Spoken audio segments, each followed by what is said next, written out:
Hi friends, it's Belinda here from BMakingJoy. Welcome to episode 41 of What Brings Me Joy, a mostly knitting podcast from my home here in Calgary, Alberta, Canada.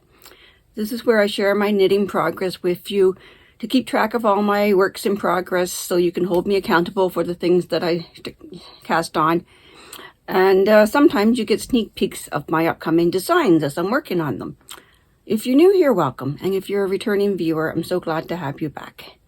I'm recording this on Tuesday, October 29th, 2024. I have 2 finished objects to share this episode, although in photos only because they've been given away.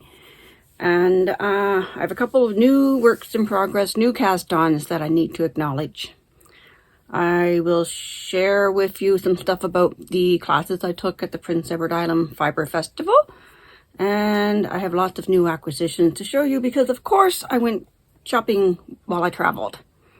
It's been 4 weeks since my last episode, and we spent most all of October traveling.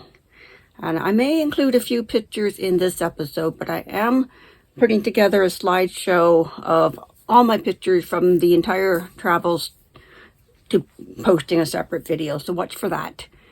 I went to the Prince Edward Island Fibre Festival on October 3rd to the 5th.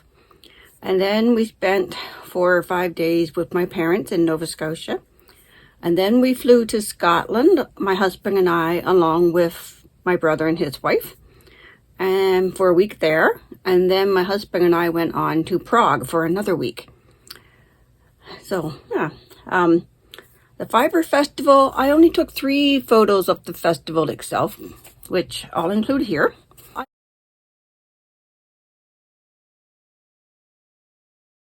I took these from the doorway when I first walked into the venue, and then I immediately forgot that I was a podcaster and just had fun shopping and taking classes and visiting with people and eating. But if you want to see more footage from the Fibre Festival, I recommend the Fruity Knitting Podcast. Andrea and Madeline of that podcast were there the entire weekend. They were in full professional photographer mode, and they did a very professional report on the weekend activities in their episode 148, which I will link in the show notes below for you. Other podcasters that I met there were Nancy Wheeler of Knit Sip Happy, Kim, Betsy, and Simone from the Fleecing Harmony podcast, and Barb and Cynthia from Yarniversity. Barb and Cynthia host the Monday Makers Meetup group that I attend, and I got to meet in person some people from that group. There was Kathy, Cheryl, Megan, Margie.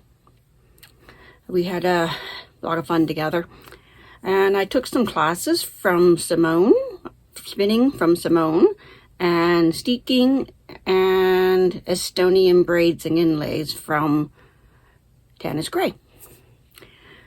And I saw the Knitting Pilgrims tapestries, which I think I have a picture of those I can put in here. And then, yeah, we spent a week in Nova Scotia, a week in Scotland, a week in Prague. So my knitting project had to change to accommodate travel knitting. So all of the projects that I'm about to show you are new cast-ons. All of my previous UFOs are packed away. I had to pack away and clean up this room so our house sitter could stay here, our cat sitter. So they're packed away. Probably in a week or so I'll pull them all back out and I'll do another episode as a WIP parade because I need to reassess everything I have on the needles and make a plan for the future. Before I get into the finished objects, I want to talk about this cloak Veronica is wearing. The cloak that I designed for my daughter. The yarn I used for this one was Pokemon themed, and of course the hood is the Pokeball and has the design on the back of the push button. I've showed it in previous episodes. I'm currently looking for test knitters for this cloak, and while the original is Pokemon themed, I will accept any color combinations of your choice. I myself am going to make one with like a dark purpley color or burgundy body and white button band trims and a gray. Gray is probably better. A gray hood, a gray button band trim with a dark burgundy or a purple body. That's my plans. Yeah, so I will link the testing application on Yarn Pond. I'll put that link down below. It uses 2,900 yards in total of fingering weight yarn. It's knit to a gauge of 30 stitches and 42 rows per 4-inch 10 centimeter square, which for me was on a 2.75 millimeter long circular needle. Since it's miles and miles of stockinette, I'm going to allow 10 weeks for the test knit to complete.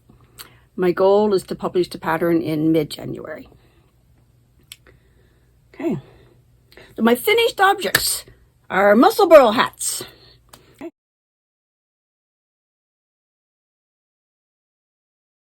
I chose Musselburgh hats to travel because of their portability and simplicity. I found them perfect to do on the plane and in the car.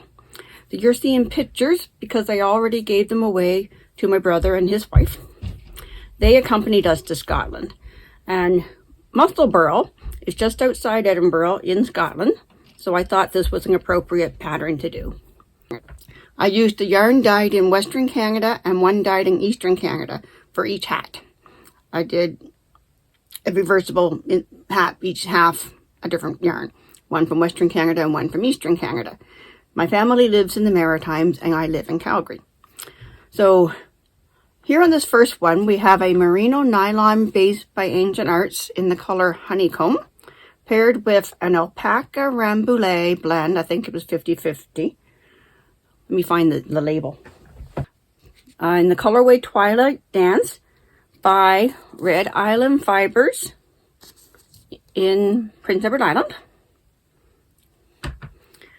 And then this one was for my sister-in-law. And then the second one for my brother uses the same honeycomb from Ancient Arts Yarns here in Calgary on their sock natal base, which is an 80% superwash merino, 20% nylon.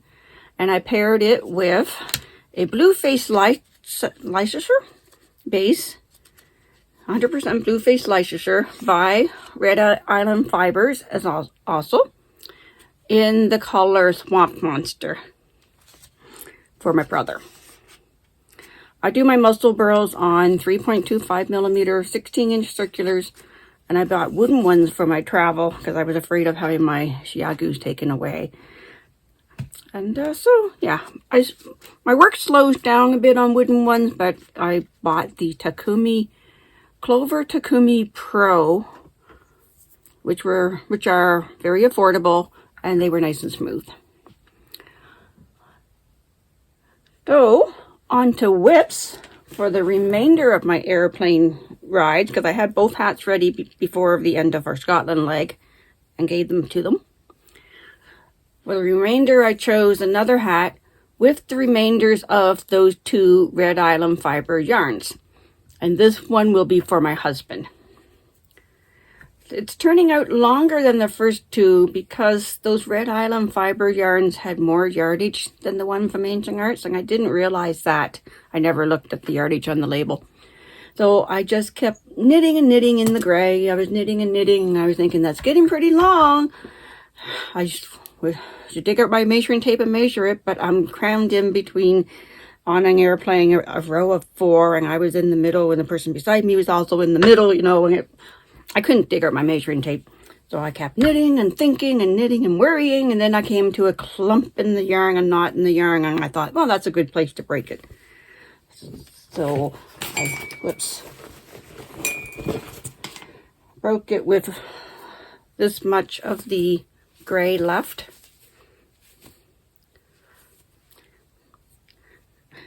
And started the Swamp Monster yarn. Now it's ready for the next hockey game. After I got home, I put a marker in where the last increase was. I counted the number of rows. I marked how many rows it is. 94. And then I counted these rows up to 50. Marked where the 50 is. So now when I knit at the hockey game, I won't have to worry about how much further I need to go. I'll go till this one reaches that one, and then start the decreases. Yeah, I'm rambling. I wanted to show you also, my marker on here is Nessie. I picked that up in Scotland. There was a package of 3. It was just charms, of course. It wasn't a knitting store. It was in the Edinburgh Castle gift shop. So I attached it to a light bulb marker. So there's Nessie. She's green on one side and silver on the other side. I'll show you the rest when we get to the acquisition section.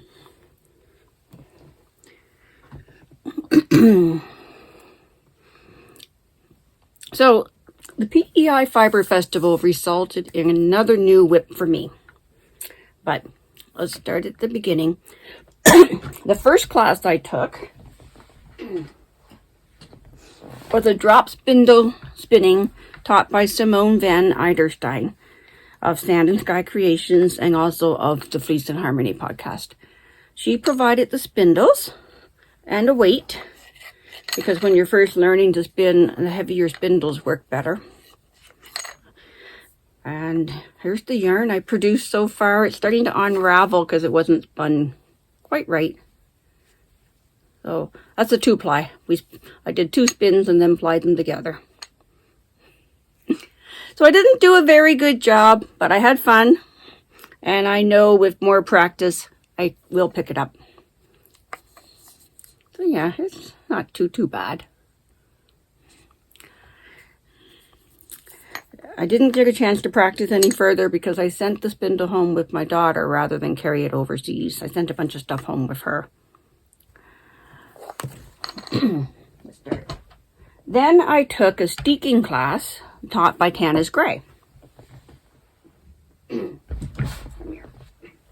here are the results of that. I think I showed you the swatches last episode before we went away. So now they're steeked. We did 4 different steeking methods, or methods of securing the edges before you cut. This one was with a crochet edge. This one is with a back stitch edge. And on this swatch, we also practice on the one edge picking up a button band.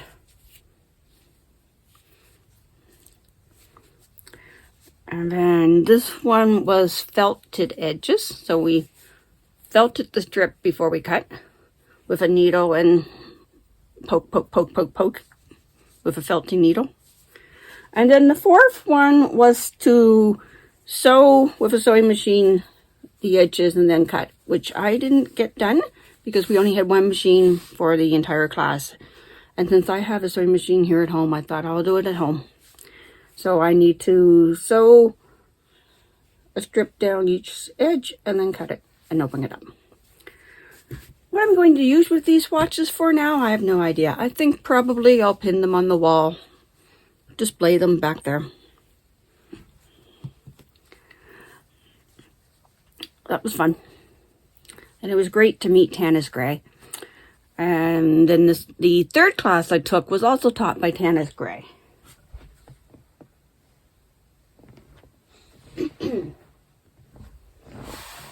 It was Estonian braids and inlays, where we started a hat. And when I was telling you about this class last episode, I was confusing Estonian braids. I was confusing Estonian braids with Latvian braids. This is the Latvian braid. 2 of them on this cowl. Across here. And this is inside out. Is a Estonian braid. Now, my knitting is quite loose, and you can see my colors on the next row above it, but with practice, that won't be as visible. And then, Estonian inlay is creating quite a tangled mess right now, but there's the Estonian inlay. It's a method of weaving in these extra colors as you knit around. Fun. So that's going to be a hat. No idea what size. We didn't check gauge. I don't know if the pattern even said a size.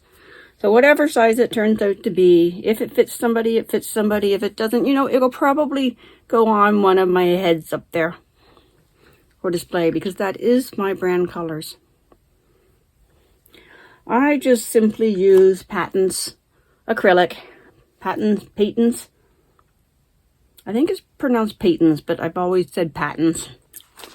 Anyhow, that's Estonian braids and inlays. So I sent all that home with Elana, but I bought 9 skeins of yarn at the Fibre Festival, which I will show you in the acquisition section. But first I'll show you another project I started with those yarns, with some of those yarns. After I got the hat finished for my brother and his wife, I started the Stephen West Mystery Knit Along. And my daughter picked out the yarns, or helped me pick out the yarns. We both fell for this color. This one is called Sailor's Delight. It's by Green Gable Alpacas and on their Story Sock blend, which is 70% extra fine merino, 20% royal alpaca, and 10% mulberry silk. So very soft. And we paired it with the same base in the color Cascade.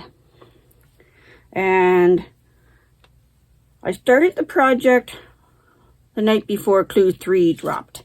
So the Stephen West Mystery Knit Along. Oh, I should probably finish this row so I can properly show it to you. You know what? I will finish the row. I will put it on longer needles and lay it out and take a nice picture for you. So I'm now halfway through Clue 2. Clue 1 started with making these semicircles down here. We made three semicircles and then joined the 3 together with these triangle sections. And then all the way across the top of them, put all the stitches back on the needle and made these bubbles. And then Clue 2 started with this brioche section. And then it's a repeat the bubble, repeat the brioche, repeat the bubble. So I'm halfway through Clue 2. So Stephen West does a mystery knit along every year. I think this is like his 15th one or something. And this year he called it the GoGoDynamo Shawl. And Clue 4 has already been released almost a week ago, so I'm seeing pictures now of the finished objects. So I don't feel like I'm spoiling anything by showing you this. So yeah, I didn't check my gauge. I just grabbed the needles and packed them and went. Working on a 3.5 millimeter needle. No idea what the finished size is going to be. Doesn't matter, but it's so soft. Okay. Before we get into the rest of my acquisitions, let's officially update my current WIP count for those of you helping me to keep track.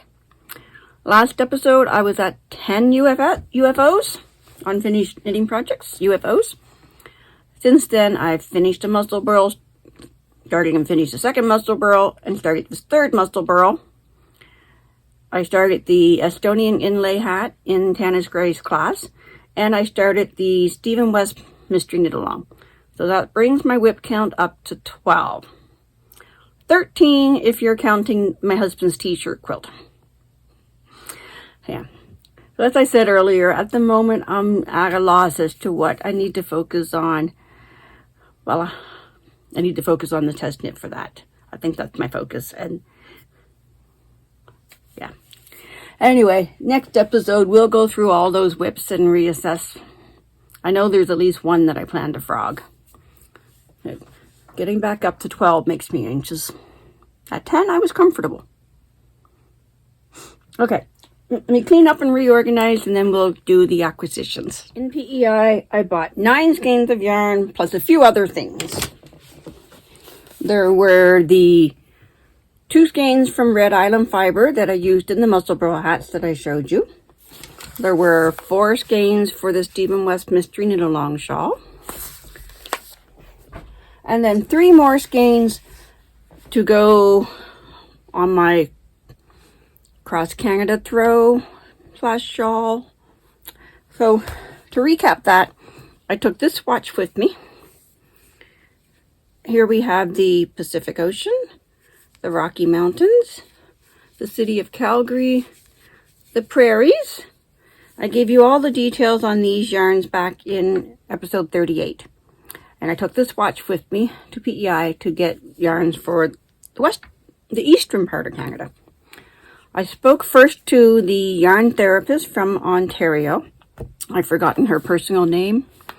And I asked her what color she thought best represented Ontario. And she said maple red. And she's right. The maple leaf, the symbol of Canada, is most prolific in Ontario and Quebec. We don't actually have any here in Alberta. So I bought this one to represent Central Canada. From the yarn therapist in the colorway Autumn. It's an 80% superwash merino, 20% nylon, and yeah, maple leaf red. The way the colors are right now, well, the colors were in the first week of October when I was in Nova Scotia and PEI. The colors were just gorgeous, of the trees changing into their autumn colors. And then, to represent the Maritimes, I went to Wool and Wanderlust, their booth. They're from Dartmouth, Nova Scotia. And I found this. The Maritimes have a lot of forest and some red earth. PEI's earth is redder, but the other provinces kind of look a little bit like this in their dirt, and have a lot of evergreen trees in every variety of evergreen trees. And you might have heard that Nova Scotia provides Boston with a tree every year for their town square. So I thought this perfectly represents the growth in the Maritimes. It's an 85% superwash, 15% nylon. They call this colorway My Old Penny. And it also says Magico Marnie. I don't know if that's what they're calling the yarn base. Wool and Wanderlust. And then for the Atlantic Ocean gets more icebergs than the Pacific and more algae. So this colorway is called Sea Glass. It's by Nerds with Needles, which are also in Nova Scotia. It's an 80-20 superwash nylon. And yeah, so that would be the Atlantic Ocean part of the swatch. So I will swatch up these. I will add these to my swatch here and see if the colors are actually looking good together. And then I'll start making my plans for that shawl. Although with 7 skeins, that's an awfully large shawl. So shall we call it a throw, a lap blanket? I think I'll start it like as wide as the lap blanket and see how long it gets. Whether it can be wrapped around you and actually worn, or if it's just cuddled up with on the couch, whatever. This is going to be my coast to coast project. Okay, and then a lot of other goodies from PEI. There's my entry badge for the festival.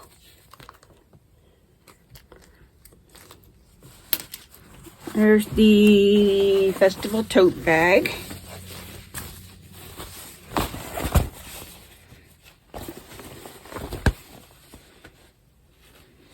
don't tend to use these kind of bags for projects, but it's a good shopping bag.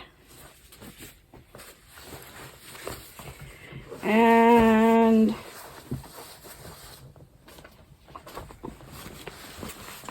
I'm not sure what shop I bought this from. There's no label on it. I don't remember the name of the shop. But a project bag. I was using it for my Musselburgh. It's waterproof. It's a waxy canvas. It folds down like a dry bag and then clips together. It was perfect for the airplane because I was able to clip that through the net on the seat in front of you and knit right out of it. Lined on the inside. There's also a little hook on the inside for hanging stitch markers, measuring tape. That's where I should have put my measuring tape. Yeah, no extra pockets. That is one thing I do wish I come up with for a airplane project bag, is one with a little zip pocket on the outside to put my passport and boarding pass. Because as I'm getting ready for the plane, I'm knitting. And then it's nice to just carry this and my shoulder bag, tuck the shoulder bag under the seat, and everything else I need is right here. Anyway, Musselburgh needs to go back in that. And I also apologize, I don't know the name of the shop I got this one from. And it's wrinkled from being in the suitcase. Really into yarn. Of course.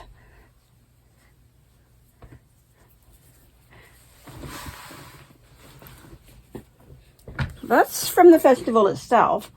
And then I went down the street, a couple of shopping places, with another t-shirt from, I think it was called Island Life, the store. I think the store was called Island Life. The t-shirt says Island Life. Island Life, salty and happy.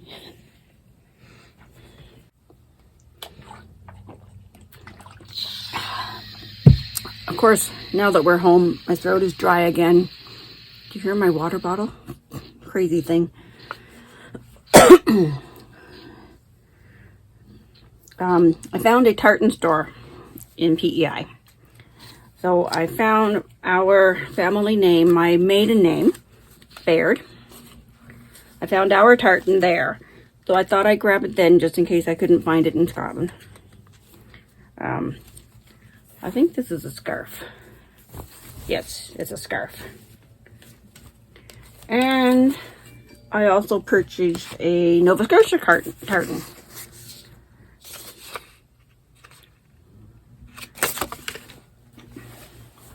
Nova Scotia is my home province.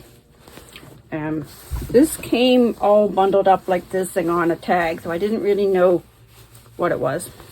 It's a big, long scarf. The Nova Scotia colors.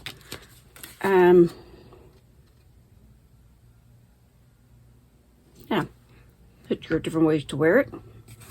A headscarf, a neck scarf. Anyway, I wanted to share this. On the back, it's written, the Nova Scotia tartan was designed by artist Bessie. I need my glasses, of course. The Nova Scotia tartan was designed by artist Bessie Bailey Murray. In 1953, she created a fabric mural depicting Nova Scotia rural life. On this mural was a shepherd wearing a kilt of blue, green, red, yellow, and white. It was adopted in Canada. It was adopted as Canada's first official tartan in 1955.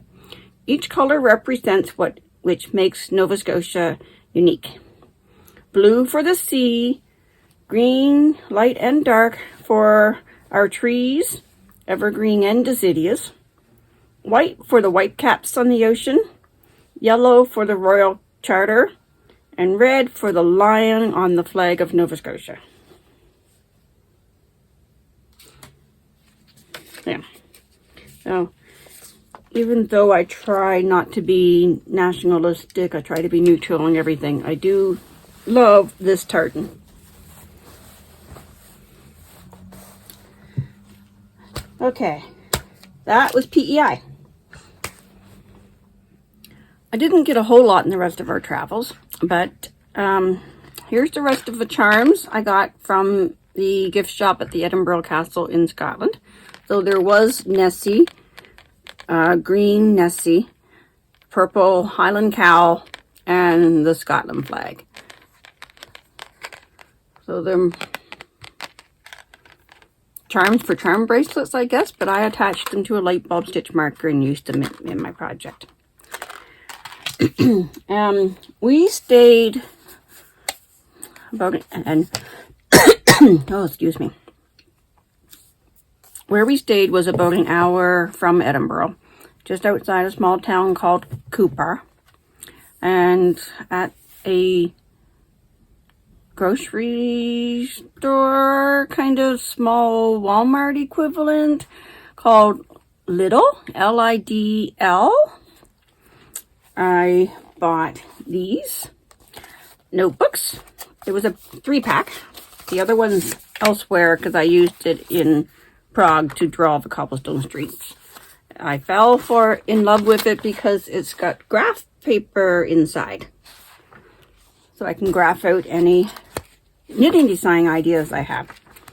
So I graphed out one of the cobblestone streets in Prague. I don't know what I'm going to do with it yet, but notebook set was fairly cheap. And then there was a little store in Cooper, C-U-P-A-R. Would you say Cooper? Cooper? Cooper. There was a little store there called a WIP Pincushion. And it was sewing and knitting all jammed in together into a small space. And I didn't take a picture of the space. I did take a picture of their doorstep. It was cool. There was buttons in the mosaic on their doorstep. Anyhow. So, that's not the right one. This is it. So I started out looking for a yarn to represent Scotland. And the closest I came up with was this. The Fields of Scotland in different shades of production.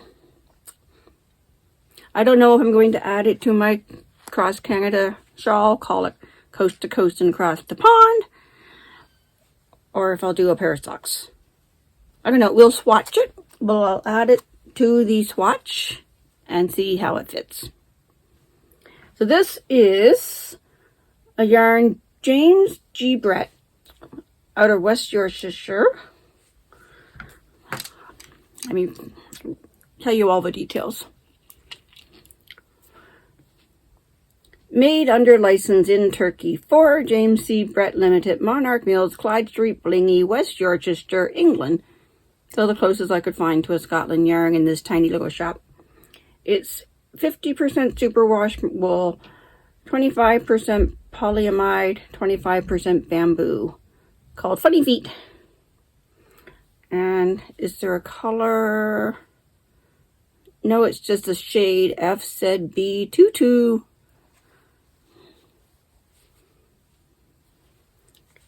And then my sister-in-law and I both fell in love with this color combination. The yarn is called Swirly Whirly Double Knitting. So I guess that would make it a DK weight. 100% acrylic. It's also James C. Brett Company /UK. 200 grams, 599 yards, 550 meters. So yeah, I would say it's a DK weight. Of course, they say it's double knitting, so yes, it's a DK. I will probably make a shawl someday.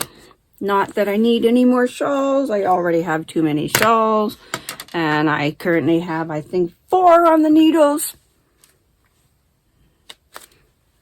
But anyway, this will just sit and be admired for a while. pretty soft for an acrylic. That was all my Scotland shopping.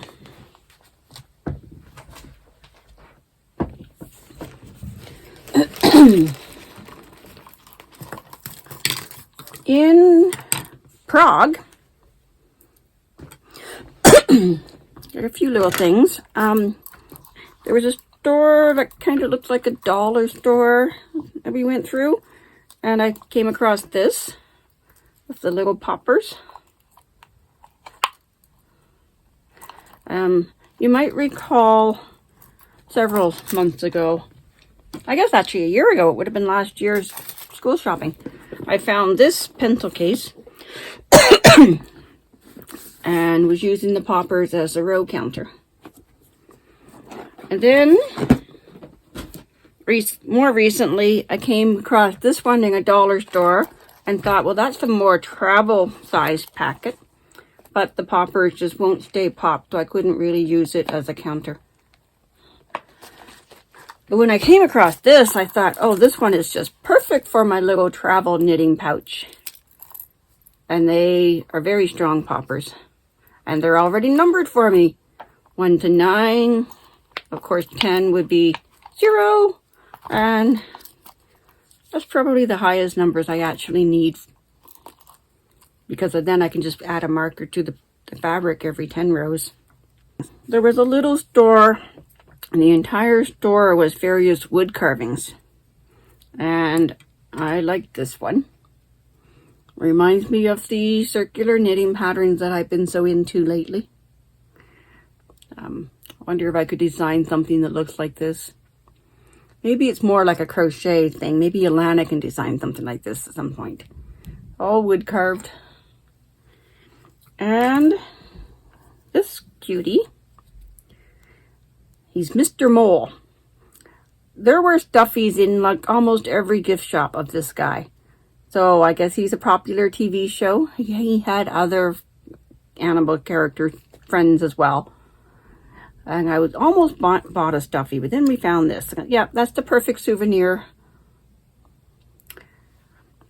And my husband bought a whole bunch of other things at the gift shop too. He celebrates Christmas, so he bought a bunch of Christmas gifts there, but so I can't show you those.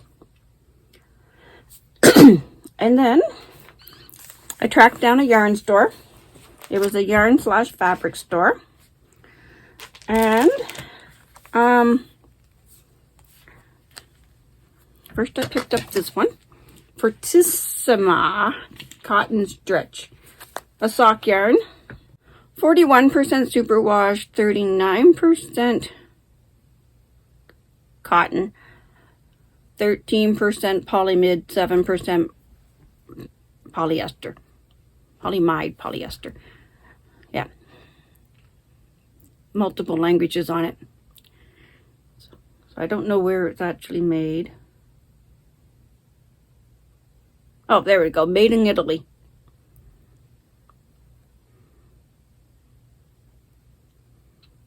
So that's my European yarn. And then DMC. We use DMC floss for embroidery. I never realized DMC makes yarn as well. So I picked up this one. It will become a Sophie scarf at some point. It's a baby cashmere merino silk. Holly, I guess, is the yarn base. I don't know if there's the percentage breakdown on here. There we go. 75% extra fine merino wool, 20% silk, and 5% cashmere. So that'll become a cute little neck scarf, Sophie scarf, or head scarf at some point. Also made in Italy. And then this DMC floss, because we love the color. I love the color. And when I brought it home, Elana loved the color. I don't know what it's going to become. Maybe we'll use it to make Elana's little yarn skein stitch markers that she has in her shop. Regardless, I fell in love with the color. And wool. I thought I could use this to spin. I didn't turn it over and look at the other side until after I got home. It's intended for felting, but I think I can spin it.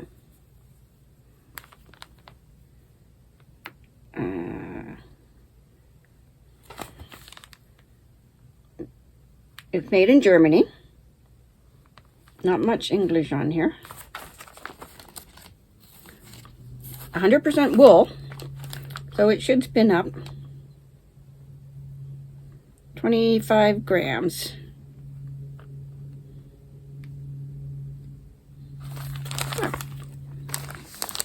And that's it. Those are all my purchases. So I will get this edited and up. I will work on my slideshow. I'm going to put all my pictures into a slideshow and then do a voiceover, tell you about the pictures. In the meanwhile, thanks for watching. Happy knitting, happy crocheting, happy traveling, happy sewing. I hate sewing, but if you love sewing, happy whatever it is that you love to do, go find some joy.